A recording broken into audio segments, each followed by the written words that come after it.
क्या आप जानते हैं कि लास वेगास की तामीर एक मौत के साथ शुरू हुई थी?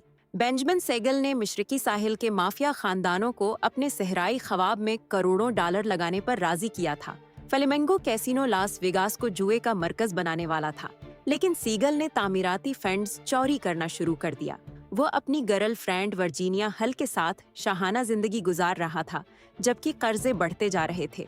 मियर लेंस्की को जब पता चला तो उसने फैसला किया।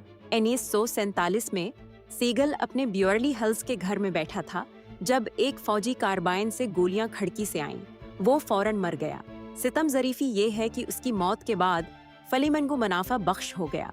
इसके ख्वाब ने लास वेगास को दुनिया का सबसे बड़ा जुए का मरकज बना दिया, लेकिन ये सब खून से शुरू हुआ था।